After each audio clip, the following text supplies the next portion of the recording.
Asdiqa, salam alaikum, bonjour ou bonsoir les amis.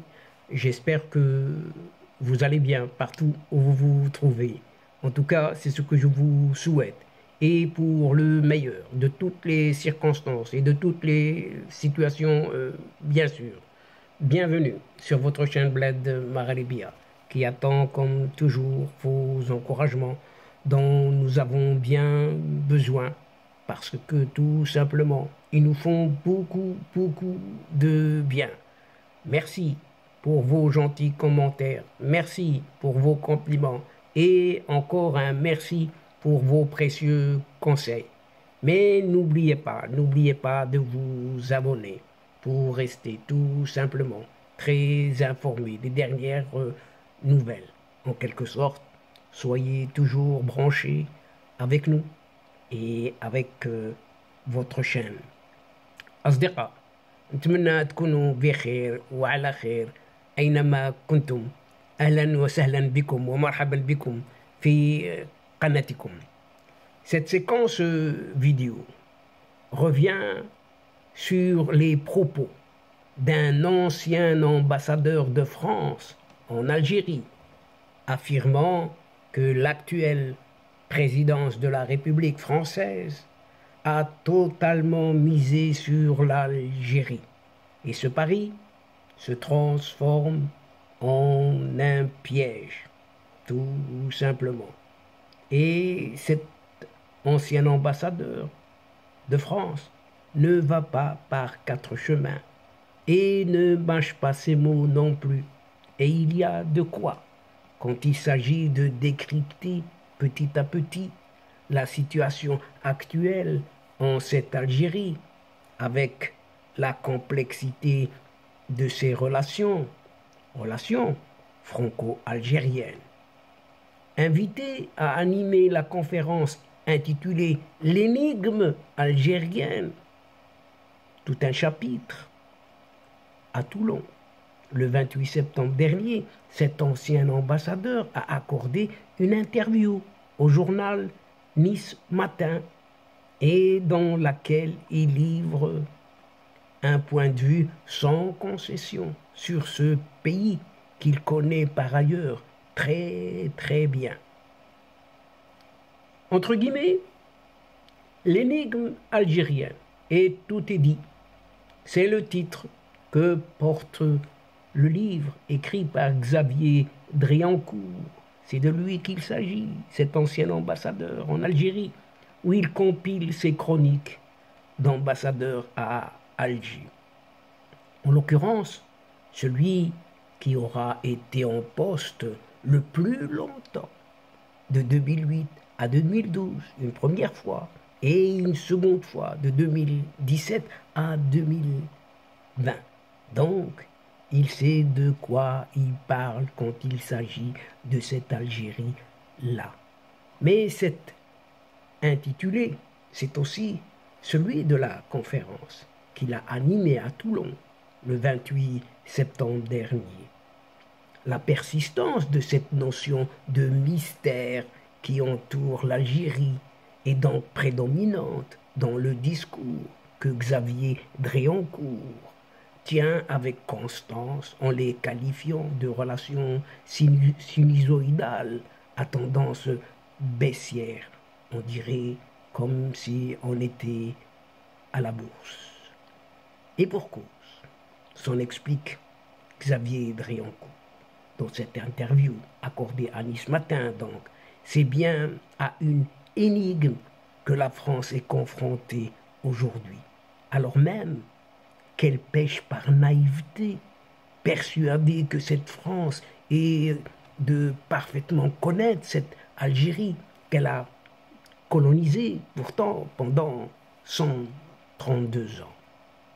En réalité, il n'en est rien, absolument rien, tranche le diplomate Xavier Driancourt, car l'Algérie reste un pays énigmatique, fermé, opaque, mystérieux même, face à une France tout à fait aveuglée par son manque de capteurs pour pouvoir décrypter cette énigme algérienne.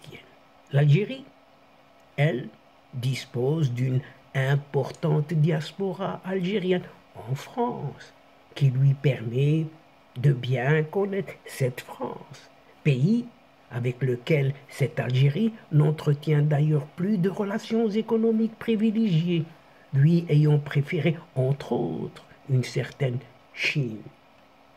Pour qualifier les relations franco-algériennes, Xavier Driancourt ne parle pas d'évolution, mais de sinusoïdale ou encore de constante, comme si c'était quelque chose dans un domaine économique où il n'y a rien qu'il compare par ailleurs à un phénomène de type 440 à la bourse, donc avec une alternance de périodes haussières et de périodes baissières, comme à la bourse. Car il est de ces périodes où on se fâche, puis on se réconcilie. C'est ce qu'analyse toujours Xavier Driancourt.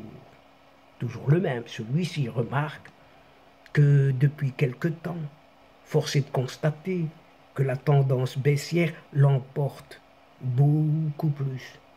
Prenons pour exemple l'interdiction de l'enseignement du français dans les écoles privées ou encore le soutien apporté par ce régime d'Alger aux émeutiers en France au lendemain de la mort de ce jeune Naël, ou enfin la réintroduction d'un couplet, fameux couplet anti-France dans son hymne national, d'où ce pari perdant de cet Emmanuel Macron, décidément. Allez voir et allez comprendre. Les raisons de cette dégradation des rapports entre la France et l'Algérie sont à chercher du côté de ce pari algérien fait par Emmanuel Macron et qui se transforme en piège aujourd'hui.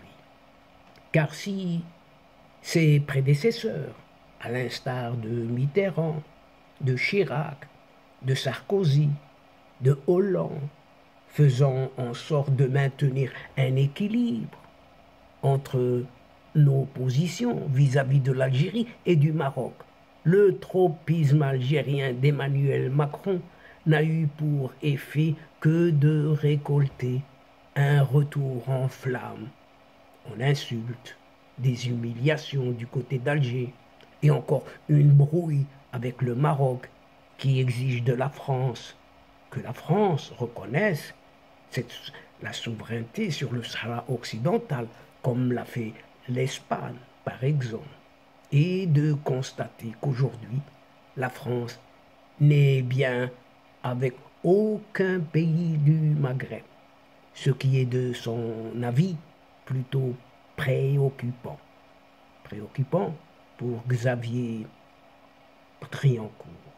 Le constat de Xavier Driancourt pour expliquer cette détérioration concerne de manière plus vaste le statut à l'international de la France, qui a perdu de son aura, et ce en raison notamment des difficultés économiques qu'elle connaît et qui la relègue à un rôle moindre dans le panorama, ce fameux panorama diplomatique algérien. Par ailleurs, les relations franco-algériennes se lisent aussi à la lumière de certains accords, des accords dits d'Abraham et de la normalisation des rapports Maroc-Israël, qui pousse par ailleurs cette Algérie à se rapprocher de son allié historique, de son protecteur naturel. Vous l'avez reconnu tout de suite, la Russie. À ce sujet, Xavier Driancourt n'écarte pas la possibilité que la Russie, l'allié historique, ait incité cette Algérie-là à affaiblir la France et donc l'OTAN en instrumentalisant sa communauté présente sur le sol français. Enfin, pour terminer, poursuit toujours l'ancien ambassadeur Xavier Driancourt, il ne faut pas sous-estimer la détestation de la France par les militaires algériens qui dirige le pays en compagnie d'une petite poignée d'islamistes.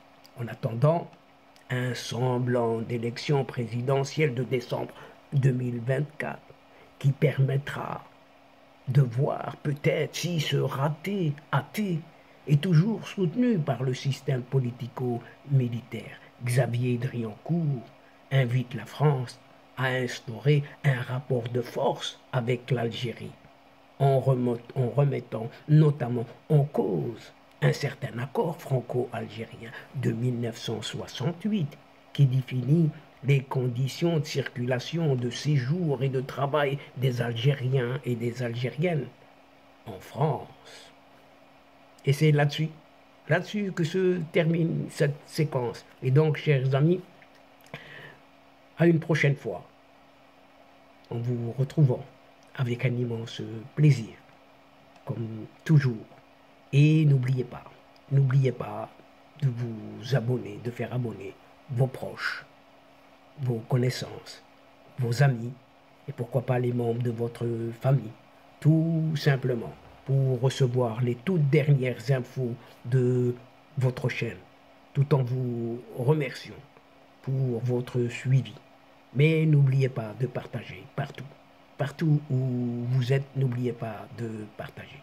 La chaîne a besoin de vous, énormément besoin de vous. الأصدقاء نتمنى تكونوا بخير وعلى خير.